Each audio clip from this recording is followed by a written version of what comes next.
Oi, aqui é a Ananda e esse é o Falando que Não Sabe, o podcast onde eu falo tudo que eu não sei, como se eu soubesse de algo. E no episódio de hoje, nós vamos falar sobre ser uma pessoa mediana. Você acha que você é uma pessoa mediana ou você acha que você é uma pessoa extraordinária, que você é muito boa em certa coisa que você faz?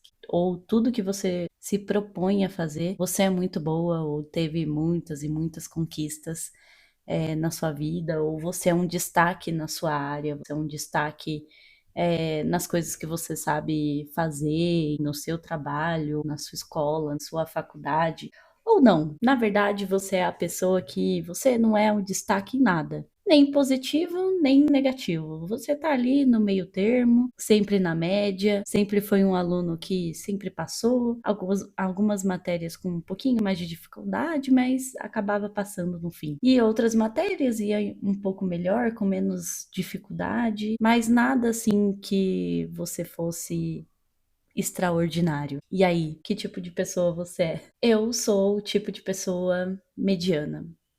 Aqui, esse tema não é para que eu fale isso, para que vocês falem: "Ai, Nanda, não fala assim de você. Não, você é maravilhosa. Você é ótima em X coisa que você faz.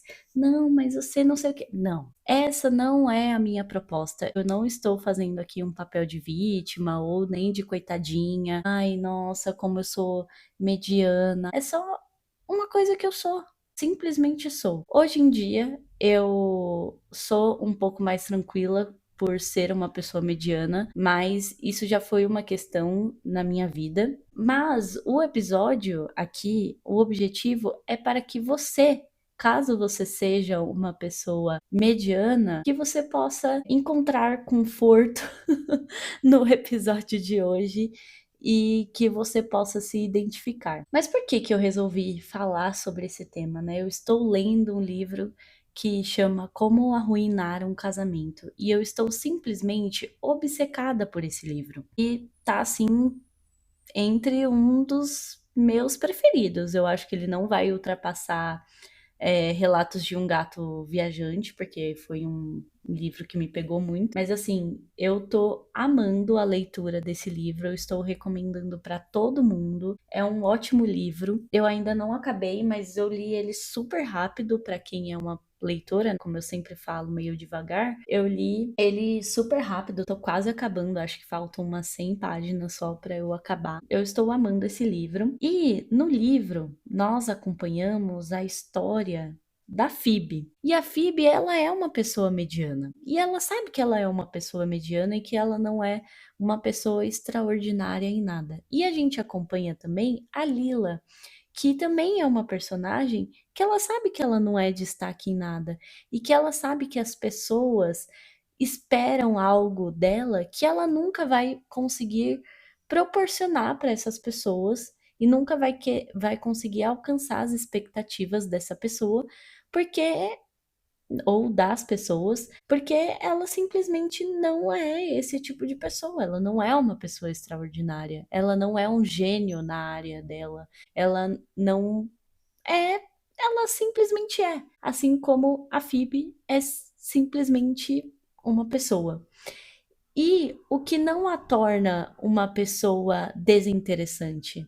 Na verdade, a Phoebe e a Lila são pessoas extremamente interessantes. E aí, por conta desse livro, eu senti vontade de falar sobre esse tema, sobre ser uma pessoa mediana. Na verdade, assim, tá na minha lista de temas desde quando eu comecei o podcast, que eu fiz uma lista de vários temas. Esse tema sobre ser uma pessoa mediana já estava lá na lista. E aí, depois que eu comecei a ler esse livro, eu pensei, acho que é um ótimo momento para falar sobre ser uma pessoa mediana. Porque qual que é a questão? A questão é que a gente nasce e a gente vai crescendo e vai vivendo, e as pessoas, elas esperam alguma coisa da gente. Principalmente os nossos pais, por exemplo, irmãos. As pessoas estão sempre esperando algo da gente, algo extraordinário. Nossa, a Fernanda é muito boa em, sei lá, artes. Um exemplo, sempre gostei muito de desenhar e tal. Ela é muito boa em artes e ela vai ser um destaque em artes. Por exemplo, as pessoas esperam isso. Assim que você começa a mostrar os primeiros traços de por onde vai ser o seu forte, né? Então, se você é forte em exatas, se você é forte em humanas, se você é forte em artes, sempre que você vai, tipo, começar a mostrar esse o ponto onde você vai, né, gostar mais e você vai ser melhor, as outras pessoas que estão te observando de fora, elas sempre vão esperar que você, se você gosta de desenhar, então que você seja o próximo Picasso. Se você gosta de matemática, então que você passe na USP e estude matemática e vire um professor X, Y, Z, você faz pedagogia e aí você vira a pedagoga, a referência da pedagogia para todas as escolas e para todos os tipos de ensino, ou se você, sei lá, vira um advogado e aí você vai virar um advogado, faz ali a faculdade de direito e as pessoas esperam que você vá virar um advogado de renome na área que você está trabalhando. Enfim, as pessoas sempre estão esperando algo de você. Só que a questão é que nem sempre a gente vai ser algo extraordinário. Assim, eu posso até falar, ai, nossa, as pessoas esperam isso de você, mas na verdade elas não esperam nada. Mas o que eu falo aqui são pais, principalmente. Pais, família, pessoas assim que realmente te criam. Então, assim, se você começa uma faculdade, os seus pais, eles esperam, de certa forma, que você seja um destaque na coisa que você está fazendo. E aí, isso sempre foi uma questão para mim. Desde a escola, eu lembro a primeira vez que eu tive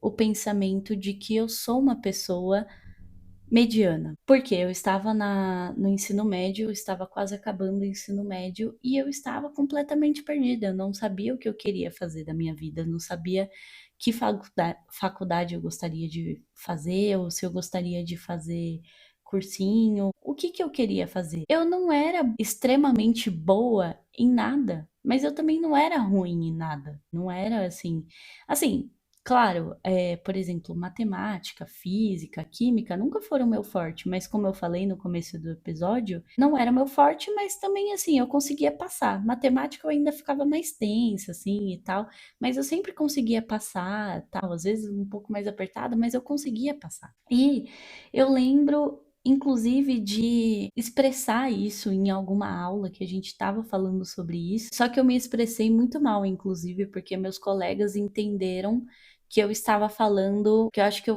falei meio tipo, ah, eu não sei porque eu sou boa em tudo, porque eu sei tudo, porque eu sei de tudo um pouco, sei lá, eu falei alguma coisa assim. Só que eu me expressei muito mal na época e aí como por conta da reação das pessoas, dos meus outros colegas de classe, eu não consegui me explicar, porque eu acabei ficando meio nervosa na hora. Então, eu acabei não conseguindo me explicar, mas isso sempre foi uma questão, porque é isso, eu pensava, eu não sou extremamente boa em nada. E beleza, você pode falar, ai Nanda, mas você faz crochê e é ótimo os seus crochês. Sim, eu acho legal, eu gosto das coisas que eu faço, mas eu não sou extraordinária, sabe? Tem pessoas muito melhores do que eu.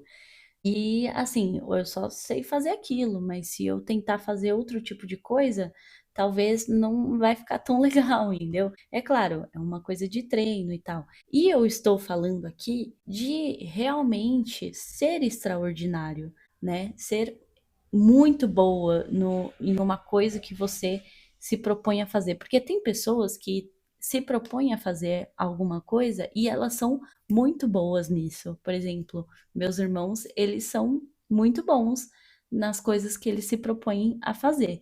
E assim, as coisas que eu me proponho a fazer, dependendo, eu não vou ser tão boa, e dependendo, eu não vou ser ruim. É isso, eu simplesmente vou ser mediana, eu sempre vou estar ali na média. E aí tem essa questão, você ter essa pressão de. Porque assim, quando você.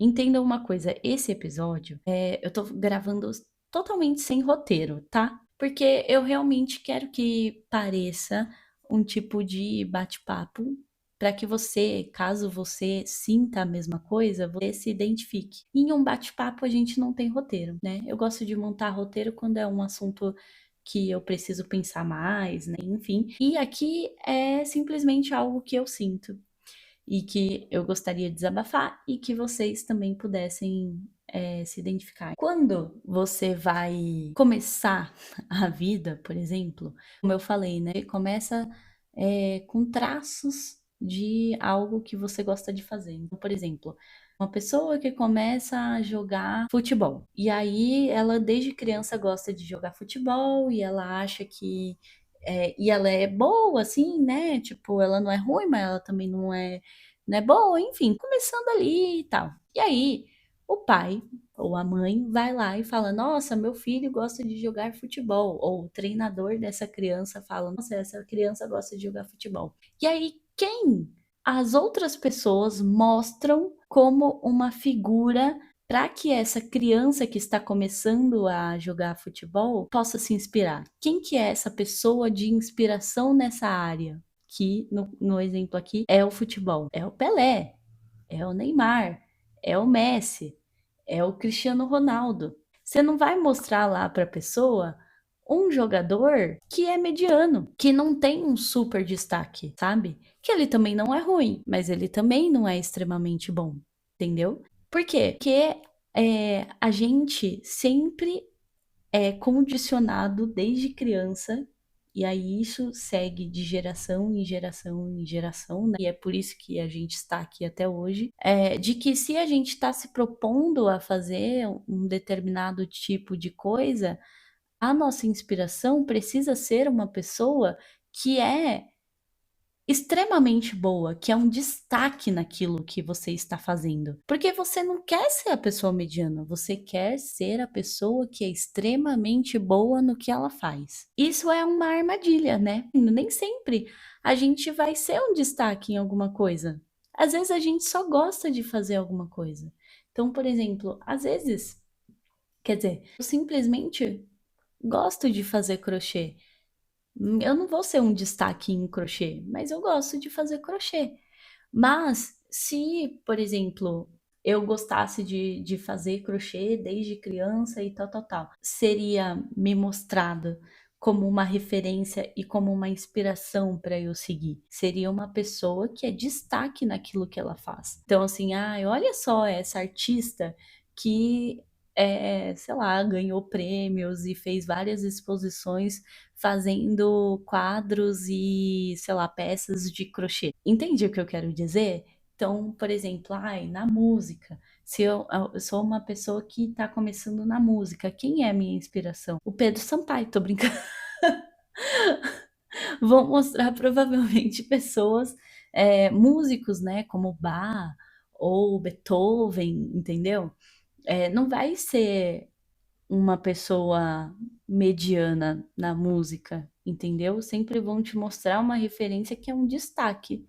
Ou não necessariamente é mediano, ela é uma pessoa boa na música, no que ela faz, mas ela não chega a ser um destaque. E aí, como eu falei, né, isso pode ser uma armadilha, porque isso pode deixar com que, pode fazer com que a gente caia no limbo da comparação.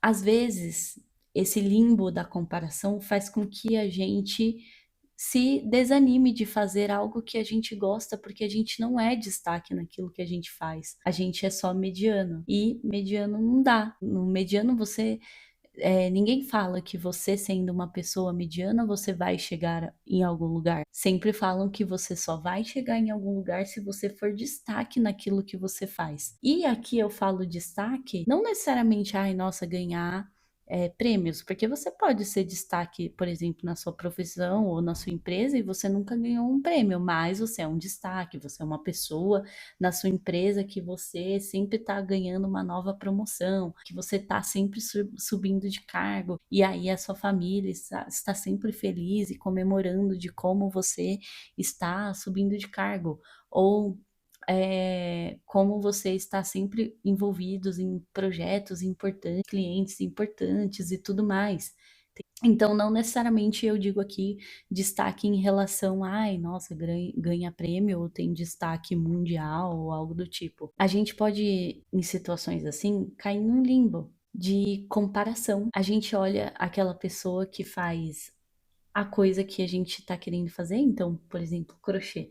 Tô fazendo crochê. E aí, eu acho que eu sou boa em crochê, eu gosto de fazer crochê, tô fazendo aqui minhas peças. E aí aparece, sei lá, uma pessoa de destaque no crochê, que faz coisas maravilhosas, coisas extravagantes, tem um certo reconhecimento no mundo do crochê. Se eu venho com essa mentalidade de, caraca, eu precisava ser um destaque nisso aqui e tal, eu preciso ser boa, eu preciso chegar nesse nível, isso tanto pode te dar um boost, né? Se você for uma pessoa assim, como é que fala? Uma pessoa determinada, uma pessoa que, sabe, quer ir atrás dos seus sonhos e quer ir atrás de ser um destaque, pode tornar, né, pode te fazer sentir isso, que não necessariamente é muito positivo na maior parte das vezes, porque isso pode criar vários, né, problemas. Como você pode simplesmente falar: caraca, existe essa pessoa que é muito melhor do que eu, que tem um destaque nisso que eu faço e que eu não tenho destaque. Então, o que que eu tô fazendo aqui? Sabe, qual é o meu lugar? Por que que eu tô aqui, sendo que eu não tô nesse destaque, sendo que eu não estou nesse lugar e eu não vou chegar nesse lugar? E aí a gente pode acabar desistindo. Aí que tá. Tem o meio termo disso, que é você simplesmente continuar não sendo um destaque. E você simplesmente continuar fazendo aquilo que você tá fazendo, sem desistir, porque você não é tão boa quanto aquela pessoa que você está vendo como referência, e sem também criar uma competição dentro de si mesmo e uma comparação doentia de que você precisa estar sempre num patamar muito alto porque você tem que sempre ser um destaque. Entendeu? Você pode simplesmente ser. E qual é o problema de simplesmente ser? Sabe, eu sinto que a gente tá sempre sendo cobrado para ser alguma coisa, sendo que às vezes a gente simplesmente quer ser, sem ser algo extraordinário. Deu para entender o que eu quero dizer ou ficou muito subjetivo? Ai, porque assim, na minha cabeça deu super para entender. Existe esse estigma de que você, se você quer ser alguma coisa, você precisa ser muito boa naquilo. E ou você desiste, ou você é muito boa, ou você desiste. Mas às vezes a gente só quer ser, a gente só quer fazer crochê e gostar de fazer crochê e fazer umas coisas legais, outras coisas não tão legais. Ou, sei lá, você, sei lá, né? Sou formada em direito. E aí eu trabalho no escritório e tô ali, tenho, sabe, um emprego estável ali, tá tudo bem e tal. Ai, sou um destaque dentro do escritório, ou tenho uma área que não sei o que lá, ou subo de cargo a cada ano, ou a cada 2 meses, sei lá o que, ou ganho prêmios. Não, eu simplesmente estou lá trabalhando, eu simplesmente tenho a minha vida.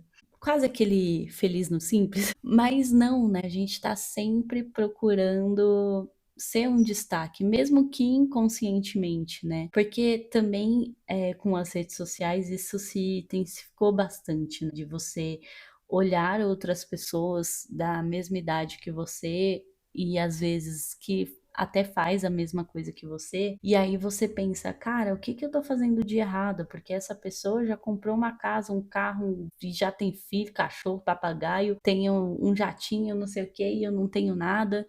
Enfim, como que essa pessoa conseguiu, né, esse destaque na vida dela e tal, sendo que eu tenho a mesma idade e eu tenho um emprego aqui X e eu tenho uma vidinha X, mas é a vidinha que eu vivo, sabe? Simplesmente assim. E aí a gente tá sempre, né, buscando isso. Sendo que às vezes a gente não precisa ser um destaque, a gente pode simplesmente ser e simplesmente viver. E não tem problema. Qual é o problema? E é muito difícil também quando você é essa pessoa mediana e você tem pessoas de destaque em sua volta, assim. Para você, as pessoas até podem não expressar isso para você, né? Na sua cabeça, você fica pensando, todas essas pessoas aqui são um destaque, estão seguindo a vida ou estão mandando muito bem no que elas fazem. E aí, dependendo esse tipo de pensamento pode até tornar uma relação saudável que você tenha com alguém em uma relação tóxica, porque às vezes você não consegue vibrar realmente por aquela pessoa que está tendo um bom, né, destaque, que está ali muito bem e tal, porque as pessoas não valorizam você simplesmente ser, sabe, e viver. E aí, por você saber que as pessoas não valorizam isso, ou que não ligam pra isso, ou que não dão nenhuma importância pra isso, você pensa, caraca, ninguém deve ter uma credibilidade em mim, ou enfim, ninguém deve me ver como uma referência ou como um ponto de tirar dúvidas ou algo do tipo, entende? Sabe? Ou é um ponto de referência, então, tipo, ai, nossa, tal pessoa, sei lá, a Nanda faz crochê, né? Como eu estou dando exemplo do crochê. Ai, a Nanda faz crochê e tal. Se você não é uma pessoa assim extraordinária naquilo que você faz ou algo do tipo, ou você não é uma referência, ninguém vai te colocar como uma referência sobre aquilo, entendeu? Vai te colocar outra pessoa. Eu acho que eu acabei de me perder um pouco na linha de raciocínio. Ai, gente, mas como eu falei, né, é basicamente um bate-papo aqui. E aí, dito isso, eu queria ler um trecho, mas assim, vai ser um trecho bem longo do livro que eu estou lendo, porque eu quero que vocês sintam o que eu senti e que vocês entendam genuinamente assim de onde veio toda essa questão assim. Eu sou uma pessoa que eu sei de tudo um pouco. Só que, inclusive, isso é uma coisa, ainda bem que eu lembrei de falar isso, porque isso é uma coisa eu sempre escutei, e sendo uma pessoa mediana, eu sempre fiquei muito chateada com essa frase que eu não vou lembrar exatamente como ela mas é que as pessoas costumam falar, tipo, se você sabe de tudo um pouquinho, você no fim não sabe de nada, porque você nunca vai se aprofundar verdadeiramente em nenhum assunto. Todos os assuntos que você tem ali no seu repertório, ou que você sabe, ou que você tem conhecimento, o seu conhecimento chega a ser um pouco raso, porque você sabe de tudo um pouco e não de uma coisa bastante. Deu pra entender o que eu quero dizer? E aí eu sempre odiei essa frase, porque assim, eu acho que eu saber sobre de tudo um pouco, um pouquinho, nem que às vezes o assunto seja muito, muito pouquinho, me torna uma pessoa interessante. E eu acho que a Phoebe, que é a personagem desse livro, ela se considera uma pessoa mediana, né? Ela não é destaque em nada e ela não tem uma ambição por nada, ela nunca está, sei lá, à procura de ser e ter um grande feito na vida dela, ela não tem esse tipo de ambição, mas ela é uma personagem super interessante. Eu me identifico muito com ela. Não que, nossa, eu seja super interessante, apesar de achar que eu sou uma pessoa interessante. Mas é isso, sabe? Porque as pessoas não dão o devido valor às pessoas que são pessoas medianas, entendeu? Que é isso. As pessoas não dão valor como se você né?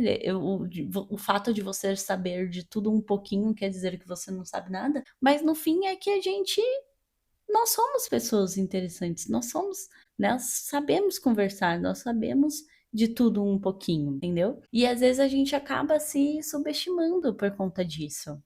Achando que a gente não ter um destaque em alguma coisa, a gente não é uma pessoa interessante, entendeu? Porque a gente, no fim, não sabe de nada. Então, assim, se você for tentar desenvolver muito um X assunto, talvez eu não consiga desenvolver o suficiente, porque eu só sei um pouco, né?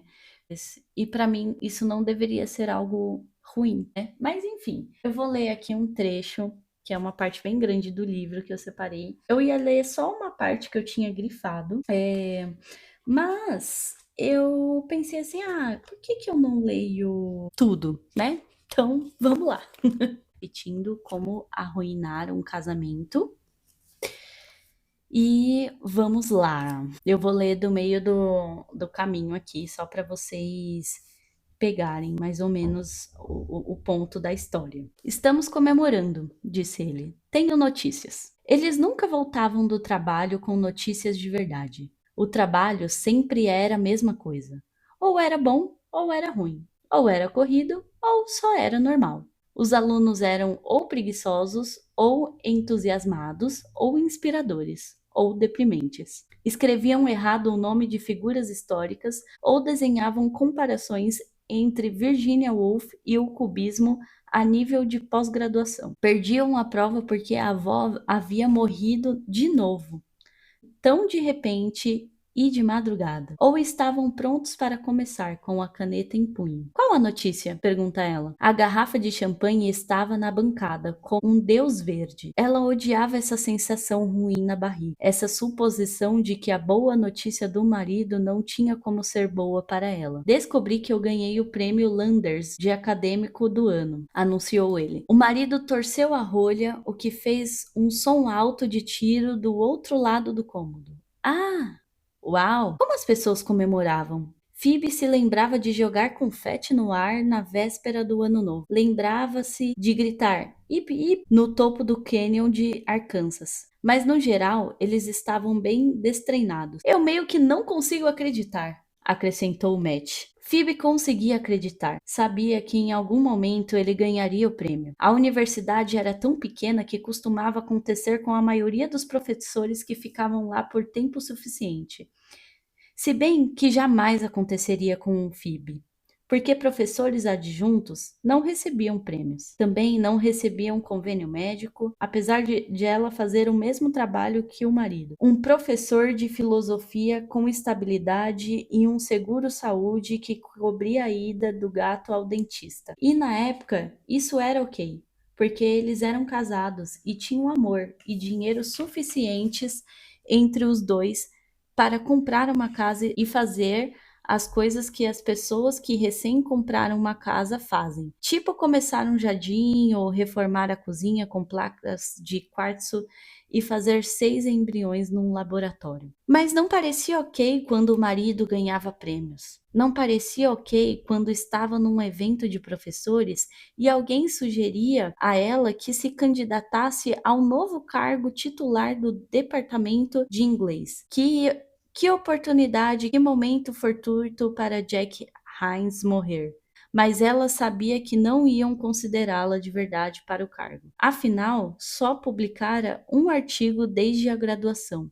E isso não era o suficiente. Era Matt quem tinha que dizer coisas que a Phoebe não podia, como Phoebe ainda está trabalhando no livro. E aí eles perguntavam sobre o que era o livro. E Phoebe percebia que não conseguia descrever. Dizia algo sobre os espaços domésticos de Jane Eyre, algo sobre a cultura de caminhada na era vitoriana, sobre o feminismo, mas Phoebe já não sabia de verdade. A coisa toda naquele instante a entediava. Toda vez que abria a tese no computador, era como se sentar para tomar café com um antigo namorado que nem sequer conseguia se imaginar amando de novo. Parabéns, disse Phoebe ao marido. Que demais. Phoebe sorriu e deu um beijo na bochecha de Matt. Apertou o braço dele como se mais tarde talvez fosse transar com o marido até perder os sentidos. E talvez fosse. Talvez ele fosse notar a mensagem a puxar para o andar de cima e hoje seria a noite em que tudo mudaria. Em que ela se debruçaria na cama enquanto ele a pegaria por trás. Ou talvez eles fizessem um de frente para o outro, encarando os olhos um do outro como quando tinham acabado de se apaixonar. Vou ter que discursar no jantar de premiação em fevereiro, falou o marido. Um discurso é algo ruim? Se Phoebe tivesse que discursar em fevereiro, seria muito ruim. Tinha começado a odiar ficar todo dia diante dos alunos, todos esperando em silêncio que ela se provasse. Afinal, ela já não tinha se provado no dia anterior? E no dia antes desse? Por que tinha que acordar todo dia só para se provar? Se pelo que parecia não importava com que frequência se provava? No fim da aula, estava exausta e só se sentia melhor depois que chegava em casa e tomava uma taça de vinho. Um discurso é ótimo, respondeu Matt. Precisamos ansiar por alguma coisa. Ele tinha razão. Os dois não tinham nada pelo que ansiar, que era todo o motivo de planejarem as férias. Aqui, ele entregou uma taça de champanhe para ela. Era frágil e delicada. Só de segurar aquilo, Phoebe já ficava nervosa. Sei que, na verdade, não significa nada para ser promovido, mas deve ajudar pelo menos um pouco. No passado, o objetivo do marido era se casar com ela e começar uma família. No momento, ele estava muito concentrado, com muito afinco, em ser promovido. Claro, respondeu ela. Tudo ajuda. Tchim, tchim. Ela bebeu. É um bom champanhe, comentou ele. Phoebe não conseguia deixar de notar que, na história da vida do marido, ele nunca comprara um champanhe ruim. É mesmo, respondeu ela. Phoebe, de fato, amava o primeiro gole de champanhe. O primeiro gole sempre a trazia de volta à vida, ao parque onde fizeram o primeiro brinde como casado, às varandas quentes e cheias de neve no Réveillon. Mas o segundo e o terceiro gole eram tão secos que voltavam a matá-la. É mesmo. O marido dela, que grande acadêmico, e os estudantes o amavam.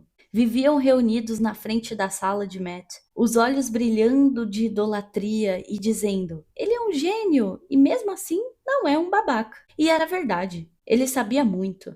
Falava 3 idiomas e era capaz de ter uma longa conversa a respeito de tudo, da cultura de bebidas na Grécia Antiga à política local de St. Louis, do problema de doping nas Olimpíadas à espécie de pássaro no bebedouro deles. A inteligência era um dos motivos pelos quais se apaixonara por ele, mas era irritante ver jovens mulheres idolatrarem essa inteligência, porque ninguém idolatrava dela. As pessoas ou ficavam surpresas ou a desaprovavam. Nem mesmo Bob ainda era fã. Sabe qual é o seu problema, Phoebe? Perguntara Bob alguns dias antes. Bob, naquele momento, tecnicamente era colega dela, não mais o seu orientador, e já não era obrigado a se preocupar com o histórico de publicações de Phoebe. Mas se preocupava. E Phoebe entendia. Também estava preocupada. Fazia 10 anos que se formara e ainda estava ali, na mesma universidade, andando pelos mesmos corredores acadêmicos, dando aulas como adjunta, nunca tendo evoluído como os outros em sua pesquisa, nunca conseguindo transformar a tese num livro de verdade. Não sabia qual era o seu problema e odiava como Bob estava ansioso para lhe dizer.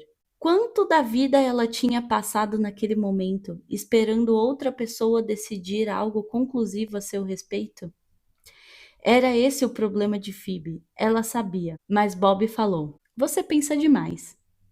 O que genuinamente a surpreendeu. Isso não era uma coisa boa? Não era todo o motivo de ser uma acadêmica? O que me interessa desse livro é justamente isso, sabe? Os diálogos e como a personagem ela coloca pensamentos dela para fora que às vezes a gente até chega a ter os mesmos pensamentos ou pensamentos parecidos ou até piores e que a gente tem medo de admitir para nós mesmos ou para as pessoas que convivem com a gente. Mas, enfim, é muito interessante. Mais uma vez, eu recomendo esse livro. E assim, já preparo vocês que provavelmente eu vou falar dele em outros episódios, porque ele me inspirou a falar sobre outros temas. Enfim, é bem interessante, gostei muito do livro, eu espero que vocês tenham gostado do trecho que eu li aqui, porque eu sei que foi um pouco longo. É isso, gente, vamos para o pensamento no banho. Gente, o pensamento no banho é: eu estou obcecada por um tipo de conteúdo que são pessoas abrindo blind box. Vocês já viram blind box? Para quem não sabe, são umas caixinhas assim, normalmente de personagens, action figures ou figures, que são basicamente bonequinhos de E aí tem essas blind box que você compra e você não sabe que personagem vem. E tem umas pessoas que elas compram uma caixa que vem, sei lá, umas 6 blind box. E aí elas vão abrindo e vão descobrindo qual o personagem que elas tiraram. E tem de várias temáticas. Assim, eu não sei se tem no Brasil. Eu acho que, na verdade, é mais uma coisa meio dos Estados Unidos. Não sei se eles têm alguma loja lá, enfim, que vende essas blind box. Inclusive, gostaria muito de ter aqui no Brasil. Por exemplo, eu já comprei uma blind box aqui na Liberdade, mas o bonequinho, né, ele veio muito danificado, veio todo feio. Mas assim, de qualquer forma, eu tenho eles aqui na minha prateleira.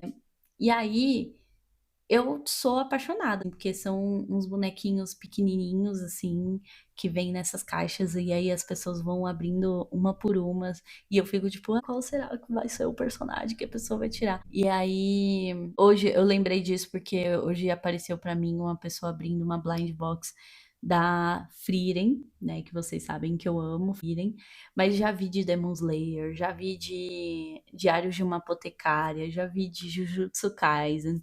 Juro, tem vários tipos de blind box e eu queria muito ter.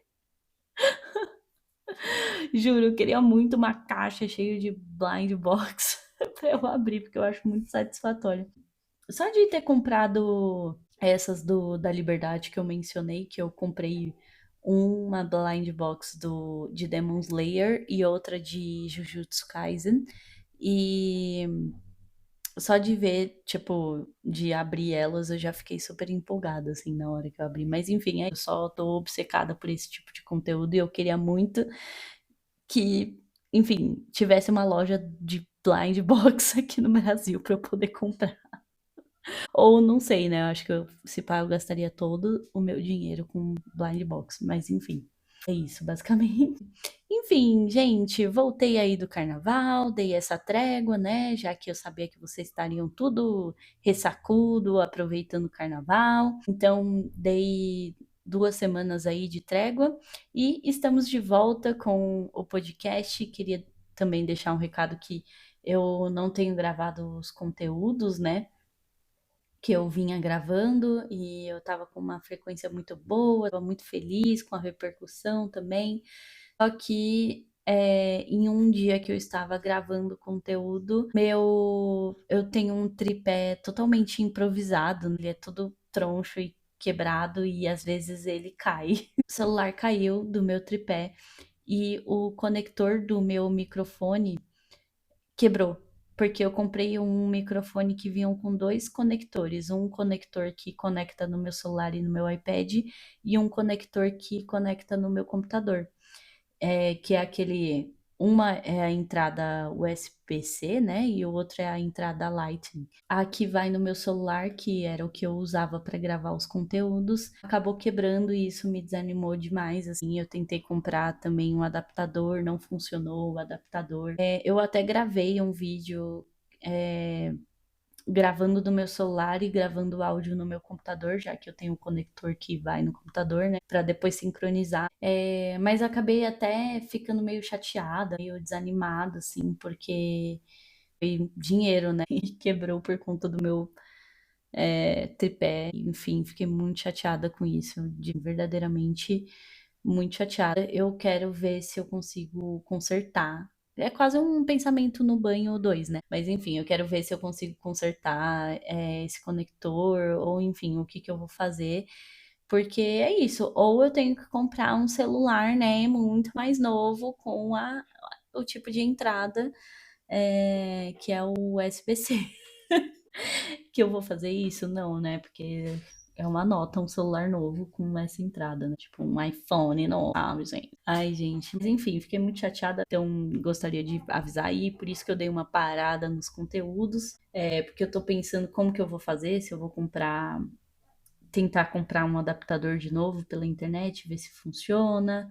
Enfim, gente, ou se eu vou realmente ter que sincronizar. A minha questão é que eu queria fazer do jeito mais fácil possível, né? Porque eu não quero criar empecilhos que me façam demorar para editar os vídeos e acabar parando de postar de novo, né. Mas enfim, gente, é isso, né, a vida acontece. Eu achei que eu ia fazer um episódio super rápido e no final ficou um episódio enorme. Ai, ai. Mas enfim, gente, é isso. Eu espero que vocês tenham gostado do episódio de hoje. E me sigam nas redes sociais, @falando o que não sabe, no Instagram e TikTok. Deixa aqui no episódio um comentário falando o que você achou, se você se identifica, se você concorda comigo, se você não concorda, se você vai dar uma chance para o livro que eu estou lendo ou não. Avaliem o podcast, compartilhem o podcast para chegar em mais pessoas. Ia ser muito legal se o público do podcast aumentasse esse ano. Enfim, é isso. Espero que vocês tenham gostado. Um beijo e eu fui. Tchau!